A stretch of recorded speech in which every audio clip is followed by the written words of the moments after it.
नमस्कार।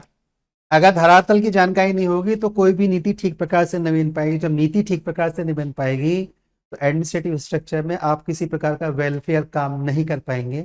अगर बीपीएससी के पर्सपेक्टिव में बात करी जाएगी तो यानी कि ये आवश्यक हो जाता है कि आपको बिहार की फिजिकल स्ट्रक्चर की जानकारी होनी चाहिए। और नमस्कार, मैं चंद्रशेखर। सब लोग एक दूसरे का स्वागत करेंगे चहल के इस प्लेटफॉर्म पर। और जहाँ पर आज हम लोग स्टडी करेंगे the structural composition of the Bihar, यानी कि बिहार के भौतिक विभाजन और संरचना के बारे में। इसको देखने से पहले हमने जो बिहार के रॉक्स की स्ट्रक्चर्स करी थी, जियोलॉजी ऑफ बिहार, अगर आपने उसको नहीं देखा है तो पहले एक बार उसको ग्रोथ हो कर लीजिए, उसको स्टडी कर लीजिए, क्योंकि हम रॉक्स के बेस पर भी इन फिजिकल डिवीजन को डिस्क्राइब करते हुए आगे की ओर चलेंगे। तो अगर बिहार की भौगोलिक संरचना की हम लोग बात करेंगे तो बिहार की भौगोलिक संरचना में आपको तीन विभाजन मुख्य रूप से मिलेंगे। वो पहला मिलेगा शिवालिक माउंटेन रेंज, दूसरा मिलेगा प्लेन्स और तीसरा मिलेगा southern narrow strip of the प्लेटू। अब अगर हम इसको मैप के थ्रू देखते हैं तो ये हमारे पास हो गया शिवालिक माउंटेन रेंज। यहां पर ठीक है, ये हो गया हमारे पास शिवालिक माउंटेन रेंज, ये पूरा का पूरा रीजन शिवालिक माउंटेन रेंज। फिर हमको मिल जाता है प्लेन्स का एरिया, ये पूरा का पूरा एरिया प्लेन्स का है, क्योंकि मैं इसको यहाँ पे डिमार्केशन कर दे रहा हूं। और ये हो जाता है हमारे पास सदर्न नैरो प्लेट्यू स्ट्रिप, दक्षिणी पठारी संकीर्ण पतली भूमि क्षेत्र। ठीक है, तो इसके बीच में जो पूरा का पूरा जोन मिलेगा ये हमको मिलेगा प्लेन्स का जोन। और ये प्लेन्स के जोन में भी दो डिवीजन है, एक हमारे पास है नॉर्थ का डिवीजन और एक हमारे पास है साउथ का डिवीजन। ये नॉर्थ और साउथ का डिवीजन मिल रहा है गंगा नदी के आधार पर। तो गंगा जी के उत्तर का जो है वो उत्तरी मैदान, गंगा नदी के दक्षिण का जो है वो दक्षिणी मैदान। और ध्यान रखिए गंगा के मैदान है, गैंगेटिक प्लेन्स नहीं है, माँ का नाम नहीं बिगड़ना चाहिए कभी भी। कॉलोनाइजेशन में उन्होंने गैंगेटिक बोला, हमने उसको अडॉप्ट कर लिया, तो मूर्खता किसने दिखाई है, संभवतः हमको इस बात को समझना पड़ेगा। और अगर आपको फिर भी एग्जाम्पल थोड़ा और से लगता है तो कभी अपनी माँ के नाम को लिख के उसको बिगाड़ के देखिएगा तो पता लग जाएगा, क्योंकि इस संस्कृति में नदी एक माँ के समान है, इससे माँ का नाम नहीं बिगाड़ना चाहिए, मेरी पर्सनल ऑब्जर्वेशन। आगे की ओर बात करते हैं। ठीक है, तो हमारे पास तीन डिवीजन बिहार में मिल जाते हैं, शिवालिक और सदर्न प्लेट्यू स्ट्रिप, और बीच में हमारे पास पूरा का पूरा प्लेन है। और प्लेन को हमने दो जगह डिवाइड कर रखा है, नॉर्थ और साउथ में। अब स्टेप बाय स्टेप इसको स्टडी करते हैं। देखिए Shivalik mountain range, Shivalik mountain range में हमारे पास इसके तीन डिवीजन मिलेंगे। और पहला डिवीजन हमको मिलेगा सोमेश्वर रेंज, दूसरा डिवीजन हमको मिलेगा, वो सॉरी पहला डिवीजन हमको मिलेगा सोमेश्वर रेंज, तीसरे डिवीजन पे मैं तुरंत पहुंच जा रहा हूँ, ये है रामनगर दून्स। और इन दोनों के बीच में हमको मिलेगी हरहा दून या हरहा नदी घाटी। नदी घाटी नदी ही बनाएगी, इसलिए यहाँ पे जो नदी चलती है उसका नाम है हरहा। और नाम आता है हर्षा, कंफ्यूज होता है कई बार, हर्षा को नॉर्थ पर प्लॉट कर दिया था, लेकिन हर्षा जो है वो ट्रिब्यूटरी रिवर है सोन की, इसलिए वो दक्षिण की तरफ ही मिलेगी। तो ये है हरहा नदी घाटी। तो अगर नॉर्थ टू साउथ इसका एक्सटेंशन देखेंगे, विस्तार देखेंगे, तो पहले हमको मिलेगा सोमेश्वर श्रेणी, फिर मिलेगा हरहा नदी घाटी, और फिर हमको मिलेगी रामनगर दून। अब ये सोमेश्वर रेंज क्या है, नदन मोस्ट रेंज है, राइट। नदन मोस्ट रेंज है, extension from the Triveni canal in the west to the Bhikhna Thori pass in the east. और ये भिकाना थोड़ी पास जो है, यही पास जो है ये आपको कनेक्ट करता है किसके साथ, नेपाल के साथ। तो नेपाल के साथ रास्ता देता है इंडिया को, या बिहार को नेपाल के साथ एक नैरो स्ट्रिप वे के थ्रू जोड़ता है। टोटल लेंथ कितनी है, 74 किलोमीटर है, और हाईएस्ट पीक है 874 मीटर। और यही बिहार की भी हाईएस्ट पीक बन जाती है। और ये किस पर स्थित है, तो ये स्थित है सोमेश्वर फोर्ट पर। यानी कि या जिस पीक पर कोई फोर्ट स्थित है तो उसको बोला गया सोमेश्वर फोर्ट। तो सोमेश्वर फोर्ट हो या हाईएस्ट पीक हो, ये दोनों एक दूसरे के कॉम्प्लीमेंट्री हैं, और यही बिहार की हाईएस्ट पीक सामने निकल कर आते हैं। तो नदन मोस्ट में शिवालिक के पहले डिवीजन में हमको मिल गया सोमेश्वर रेंज, और इस सोमेश्वर रेंज के बाद जो दूसरा डिवीजन हमको मिलेगा वो हमको मिलता है हरहा वैली। कहां पर है ये हरहा वैली, तो यहाँ पर है। तो Harha valley in the middle portion है किसके, सोमेश्वर रेंज के और रामनगर डून्स के बीच में हरहा वैली नदी चलती है यहाँ पर, situated between the Someshwar range and the Ramnagar dunes. Average length is 24 kilometre, इसकी सामान्य जो लंबाई है वो 24 किलोमीटर की है, यानी कि ये 24 किलोमीटर का एक एक्सटेंडेड पोर्शन है। इसके बाद आगे आइए, तो सोमेश्वर हो गया, हरहा हो गया, अब रामनगर दून्स को देख लेना है। Situated to the south Someshwar range, situated to the south of the Someshwar range, length is 32 kilometre, wideness is the 8 kilometre, total area 4214 square kilometre और the highest peak is near Santpura. तो संतपुरा के पास इसकी हाईएस्ट पीक है, लेकिन हमारे पास हाईएस्ट पीक हमको पता था सोमेश्वर की थी, जो की थी 874 मीटर की, और इस प्रकार से उसे सोमेश्वर फोर्ट बोला गया। राइट, अब देखिए, तो सोमेश्वर रेंज हो गई है, हरहा नदी घाटी हो गई है, और रामनगर दून श्रेणी हो गई है। नॉर्थ टू साउथ में सोमेश्वर, हरहा और रामनगर दून हमको मिल जाते हैं। आगे की ओर देखिए, अब हम कहाँ पे आते हैं, नदर्न प्लेन्स ऑफ बिहार पर आ जाते हैं। ठीक है, हमने कहा था हमारे पास डिवीजन है तीन, हमारे पास डिवीजन है तीन, शिवालिक हो गया, माउंटेन रेंज हो गया, प्लेन्स हो गया, और सदर्न नैरो स्ट्रिप हो गया। यानी कि हम इसके नॉर्थ टू साउथ एक्सटेंशन पर ही चल रहे हैं, नॉर्थ से हम साउथ की तरफ चल रहे हैं, और साउथ की तरफ चलने पर जब दूसरा डिवीजन हमको मिलेगा वो हमको मिलेगा प्लेन्स। और मैंने आपसे कहा प्लेन्स हमारे पास दो जगह डिवाइडेड है, एक नॉर्दर्न प्लेन्स है और एक सदर्न प्लेन्स है। राइट, देखिए तो प्लेन्स के डिवीजन में हमारे पास तीन डिवीजन निकल के आते हैं। अगर हम गंगा के प्लेन्स का डिवीजन करेंगे तो गंगा के प्लेन्स में हमारे पास चार डिवीजन थे, जिसमें हमारे पास बांबर था, तराई था, भांगड़ था और खादर था। लेकिन बिहार के पर्सपेक्टिव में हमारे पास इन चार डिवीजन में से तीन डिवीजन हो जाते हैं, और पहले और दो का एक कॉम्बिनेशन, एक संयुक्त प्रक्रम बनता है, जिसको बोला गया है भाबर या उपतराई है। यूपी तराई नहीं है, उपतराई है। उपतराई अर्थात तराई का एक उपक्षेत्र, यानी कि यहाँ पे इन दोनों का कुछ इंटरमिक्सिंग जोन बन रहा है। तो यहाँ पे आपको बड़े बड़े पत्थर मिलेंगे, हाई वेजिटेशन कवर मिलेगा, फ्लैट टेंड भी मिल जाएगी, वाटर टेबल बहुत हाई मिल जाएगी। और हम जानते हैं कि बिहार की जो लैंड है बहुत फर्टाइल है, क्योंकि उसका वाटर टेबल बहुत अप है। तो भांबर मिलेगा, उपतराई मिलेगा, भांगर मिलेगा और खादर मिलेगा। भांबर को हमको पता था कि यहाँ पे बड़े बड़े पत्थर होते हैं, जो रिवर की स्ट्रीम्स होती हैं वो एक प्रकार से डिसअपेयर हो जाती है। तराई में वही स्ट्रीम अलग अलग पोर्शन से आके फिर से रीअपेयर, पुनः प्रकाश में आते हैं, या पुनः उनके अपने मूल स्वरूप में आती हैं, इसलिए उसको तराई रीजन भी होता है। तराई रीजन कैसा होता है, एक फ्लैट रीजन होता है, और चूंकि स्टीम एक मेन स्टीम की तरफ आ रही होती है, इसलिए बहुत बड़े एरिया को कवर करते हुए आती है, इसलिए उनको तर कर देती है, पूरा पानी से लबालब भर देती है, इसलिए इस क्षेत्र को बोला जाता है तराई रीजन। वेजिटेशन का कवर आपको कम मिलेगा, लेकिन मैन्युफैक्चर्ड वेजिटेशन कवर अर्थात एग्रीकल्चर का कवर आपको बहुत हाई मिलेगा। इससे तराई जो है वो फर्टाइल लैंड की कैटेगरीज में आते हैं, जबकि भांबा जो है वो फॉरेस्ट लैंड की कैटेगरी में हाई वेजिटेशन कवर को कवर करते हुए आगे की ओर बढ़ जाते हैं। बांगर जो आपके पास है ये ओल्ड एलुवियल सॉइल का रीजन है। कैसा है, ओल्ड एलुवियल सॉइल, यानी कि प्राचीन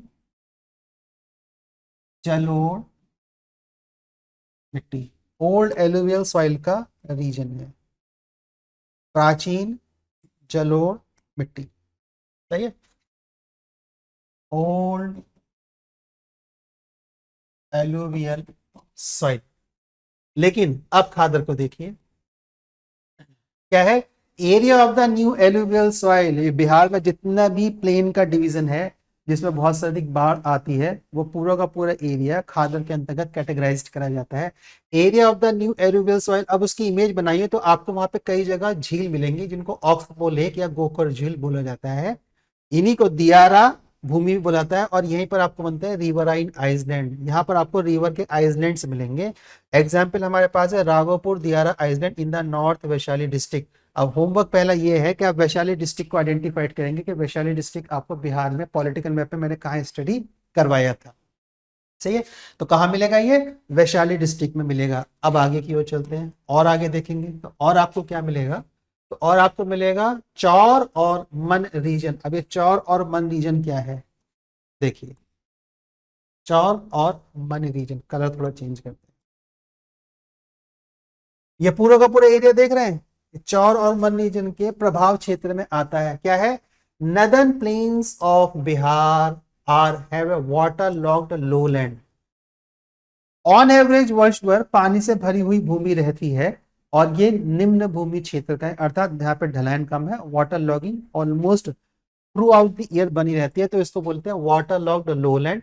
basically these are the oxbow lake, वास्तव में ये ऑक्सबो लेक ही है। और अगर ये ऑक्सबो लेक है तो सीधा सा अर्थ ये होगा कि खादर के क्षेत्र में आती है, और खादर का क्षेत्र अर्थात न्यू एलुवियल सॉइल। और न्यू एलुवियल सॉइल यानी कि जहाँ पे सॉइल लगातार रिप्लेनिश बदलती रहती है, नवीनीकरण का प्रोसेस, उनका प्रक्रिया लगातार चलती रहती है, तो उसी क्षेत्र में आपको एक चौर और मन का रीजन मिलेगा। आर यूज्ड फॉर, किस लिए यूज करी जाती हैं? फिश के लिए, मत्स्य पालन के लिए यूज करी जाती हैं, सिंचाई के लिए उपयोग करी जाती हैं। यहीं पर आपको बर्ड सेंचुरी मिलेंगे, क्योंकि हरा भरा क्षेत्र है, वाटर की अवेलेबिलिटी ज्यादा है, तो यानी कि फूड चेन इकोसिस्टम अपने आप में बढ़िया बना हुआ है। जब फूड चेन बढ़िया चल रहा होगा तो यहाँ पे बर्ड्स आएंगे, अपने रहेंगे, खाएंगे पिएंगे, मौज मारेंगे, तो बर्ड्स मिलेंगे तो आपको, तो ये फिर जब सब कुछ आपको यहाँ पे मिल जाएगा तो फिर लोग भी घूमने जाएंगे, मन को शांति मिलेगी, हरियाली बहुत होगी।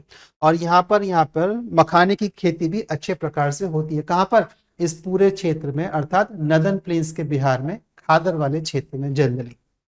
ठीक है, चौर और मन उसी में आइडेंटिफाइड कर दिया गया। तो खादर के क्षेत्र में चौर और मन ऐसा जो लेक रीजन है, lowland water locked region है, वर्ष भर पानी से भरा रहने वाला निम्न भूमि का क्षेत्र है, उस पर चौर या मन बोलते हैं। आगे देखिए, southern plains of the Bihar, total area कितना है? अब southern plains of the Bihar देख लीजिए।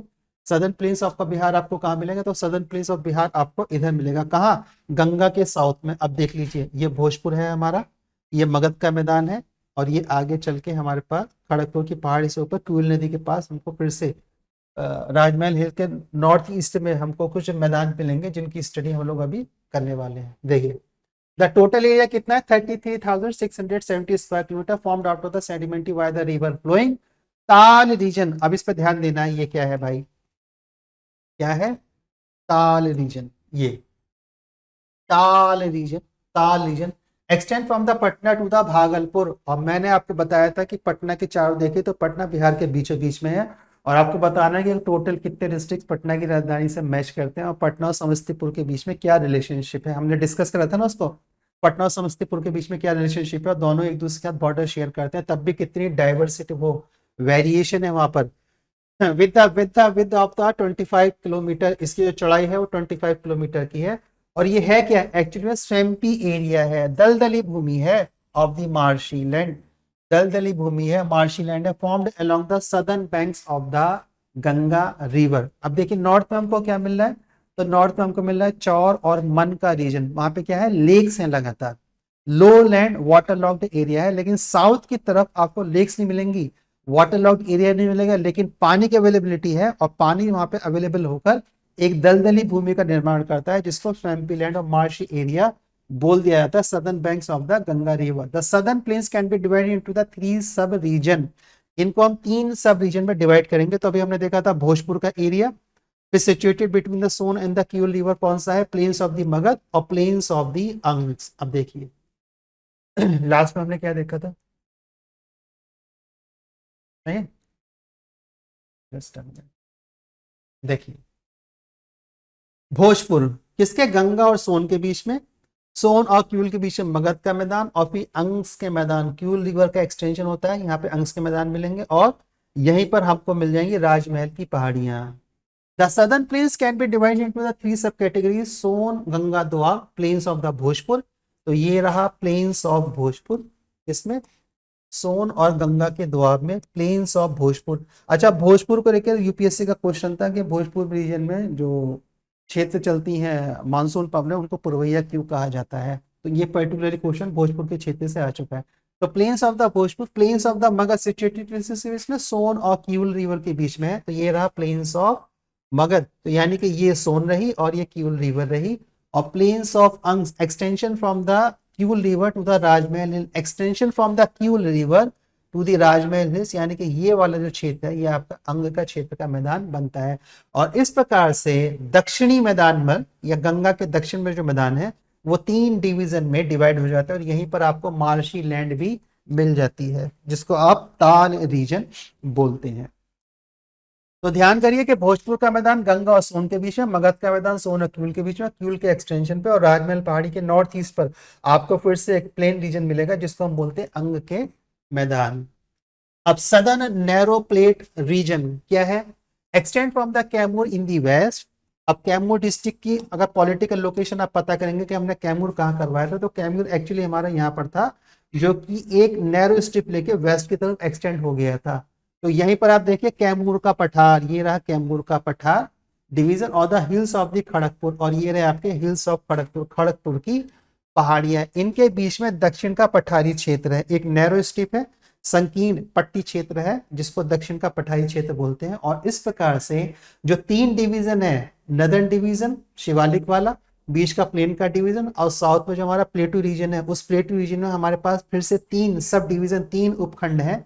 कैमूर का पठार है, दक्षिण का पठारी क्षेत्र, खड़गपुर की पहाड़ियां हैं। तो प्लेट्यू ऑफ कैमूर और plateau of hills of Kharagpur के बीच में ही आपको सदर्न प्लेट्यू नैरो स्ट्रिप मिल जाएगी, सदर्न प्लेट्यू नैरो स्ट्रिप। और इस प्रकार से 3 डिवीजन फिर से दक्षिणी क्षेत्र में बिहार के बनते हैं।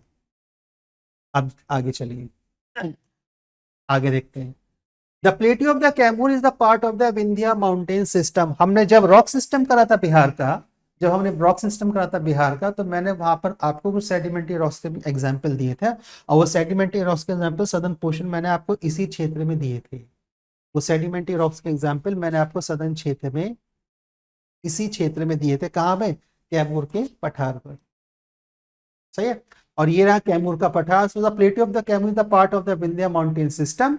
विंध्या माउंटेन सिस्टम का ये पूरा का पूरा डिवीजन है। The length 483 kilometre, wideness 80 kilometre है। Highest region is the Rohtasgarh with the elevation of the 495 metre, and that's why it is known as the plateau of the Rohtas. और इसलिए इसको प्लेट्यू ऑफ रोहतास भी कहा जाता है। कैमूर था और रोहतास था, तो प्लेट्यू ऑफ द रोहतास भी इसको कहा जाता है, क्योंकि इसका मेजर पोर्शन जो है वो रोहतास डिस्ट्रिक्ट की तरफ आता है। और वहीं पर आपके पास एक रोहतास का किला भी है, जिसको पैरानॉर्मल एक्टिविटीज के लिए, अलौकिक शक्तियों के लिए जाया जाता है। लेकिन वहां पे ऐसा कुछ है नहीं, इसलिए आप आराम से जाइए और वहां पे पर्यटन करिए अपना। ठीक, आगे चलते हैं, आगे देखिए। अब कौन सा आता है? The hills of the Kharagpur, the situated to the north east of the Koderma plateau. Koderma को आपको पता करना है, north east of the Koderma, north east of Koderma. और बिहार में, बिहार के देखते हुए north east of the Koderma, यानी कि बिहार की तरफ से देखते हुए साउथ वेस्ट की तरफ कोई रीजन पड़ेगा, तो आपको बताना है कौन से स्टेट में पड़ेगा। So plateau of the Koderma, north east of the Koderma, these are the very old hilled area. ये प्राचीन, यह है, क्या है? जस्ट अ मिनट ओ भाई, ओके। ये क्या है? प्राचीन हिली रीजन है। The total area is about 1300 square kilometre, कुल 1300 किलोमीटर वर्ग किलोमीटर का ये क्षेत्र है। और एवरेज हाइट जो है इसकी 450 मीटर है। आपको बताना है कि जो सोमेश्वर फोर्ट था उसकी टोटल हाइट कितनी, क्योंकि अभी हमने 5 मिनट पहले उसकी स्टडी करी। Here we find the rocks of the granite। अब ग्रेनाइट जो है हमारे पास, ये इग्नियस रॉक का एग्जांपल है। Shale, slate and the quartz, इन तीनों का आपको बताना है कैरेक्टरिस्टिक्स, ये कौन से रॉक के एग्जांपल है, क्योंकि पूरी की पूरी रॉक स्ट्रक्चर मैंने आपको करवा रखी थी। In east extend up to the Banka district and to the south up to the Jamui district. East में इसका बांका डिस्ट्रिक्ट तक और साउथ की तरफ इसका जमुई डिस्ट्रिक्ट तक इसका विस्तार देखने को मिलता है। और ये रहा आपका खड़गपुर की पहाड़ियां, यानी कि ईस्ट की तरफ बांका डिस्ट्रिक्ट और साउथ की तरफ जमुई डिस्ट्रिक्ट में इसका एक्सटेंशन आपको देखने को मिलता है। इसके ठीक ऊपर ही आपको देखने को, तो ये वो वाला क्षेत्र है, कौन सा? अंग के मैदान है, अंग के मैदान है। आगे देखिए, राइट भाई, खुल गया। ओके ओके, ये धन्यवाद प्रोसेस चलता है। और धन्यवाद प्रोसेस के बाद अगर हम इसको डीपली स्टडी कर लेते हैं एक बार, तो हम इसको एक नैरो रिकैप दे देते हैं रीजन वाइज। तो जब रीजन वाइज इसका नैरो रिकैप देंगे तो हमको पता लगेगा कि नॉर्थ की तरफ हमारे पास शिवालिक है, शिवालिक में हमारे पास सोमेश्वर है, फिर हमारे पास हरहा नदी है, और ये हमारे पास रामनगर दून है। ये तीनों मिलकर शिवालिक का पोर्शन बनाते हैं। अब ये तीनों मिलकर जब शिवालिक का पोर्शन बनाते हैं, तो यहाँ पे कोई डिस्ट्रिक्ट चल रहे होंगे, आपको बताना है मैक्सिमम एक्सटेंशन का कौन सा डिस्ट्रिक्ट में है। यहाँ पे 2 डिस्ट्रिक्ट हैं, जब पॉलिटिकल वेपन की स्टडी कही थी, वो दोनों अपने नाम के साथ एक दूसरे से जुड़े हुए हैं, तो उनका नाम आपको पता करना है, ये आपका होमवर्क है। इसके बाद फिर प्लेन का एरिया स्टार्ट हो जाता है। प्लेन में ये हमारे पास नॉर्थ है और ये हमारे पास साउथ है। नॉर्थ की तरफ हमको मिलेंगे माना रीजन, और साउथ की तरफ हमको मिलेंगे कौन से? ताल रीजन। चौर या मन हमें नॉर्थ की तरफ मिलेंगे, और साउथ की तरफ हमको मिलेंगे ताल रीजन। अगर हम नॉर्थ की तरफ जाएंगे तो हमको मिलेगा घाघरा गंडक दोआब। तो गंगा जी होंगे, घाघरा हो गए, गंडक, इनके बीच का दोआब। गंडक और कोशी के बीच का दोआब है, जिसको बोलते हैं मिथिला का क्षेत्र। ये है हमारा प्योर मिथिला का क्षेत्र, किसके? गंडक और कोशी के बीच में। और फिर कोशी और महानंदा के बीच में हमको मिलता है कोसी महानंदा दोआब।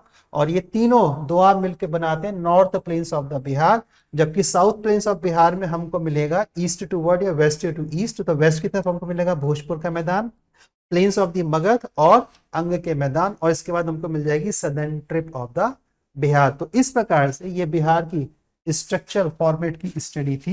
यानी कि बिहार का स्ट्रक्चरल कंपोजिशन कैसा है। फिर भी यदि कोई क्वेश्चन है तो आप मेरे कमेंट बॉक्स में लिख के भेजिए, मैं उसका प्रॉपर उत्तर आपको देने का प्रयास करूंगा। नेक्स्ट लेक्चर में बिहार की एक जानकारी के साथ आपसे और मिलता हूं, तब तक के लिए जय हिंद और वंदे मातरम।